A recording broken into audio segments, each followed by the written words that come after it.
చిత్తూరు జిల్లా వైసీపీని కనుసైగలతో నడిపించిన వైసీపీ నంబర్ 2 పెద్దిరెడ్డి రామచంద్రారెడ్డి ఇప్పుడు చెవిరెడ్డి భాస్కర్ రెడ్డికి లోకువయ్యారు.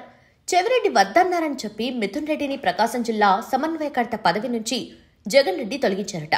ఎందుకు ఆ మిథున్ రెడ్డి కనిపించడం లేదా అని అనుకుంటున్న వైసీపీ క్యాడర్కు బాలినేని శ్రీనివాసరెడ్డి ఈ మేరకు స్పష్టతనిచ్చారు.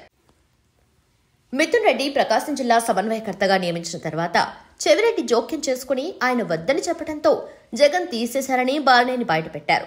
చెవిరెడ్డికి ఉన్నంత విలువ తమకు లేదని పెద్దిరెడ్డి ఆయన కొడుకు ఫీల్ అయ్యారో లేకపోతే 10 ఏళ్ల కాలంలో బోలెడంత సంపాదించుకునే అవకాశం ఇచ్చారు కాబట్టి ఇలాంటి అవమానాలు భరించడం అలవాటేనని అనుకున్నారు. కానీ వారు మాత్రం సైలెంట్ గా ఉంటున్నారు.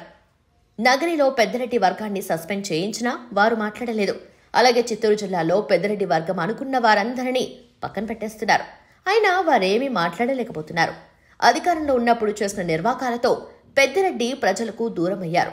సొంత నియోజకవర్గంలో బోటాబోటీ మెజారిటీతో గెలిచారు. ఇప్పుడు వైసీపీ కూడా ఆయన్ను దూరం పెడుతోంది.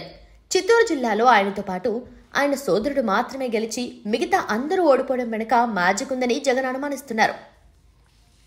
అందుకే ఆయన్ను పక్కన పెడుతున్నారని అంటున్నారు.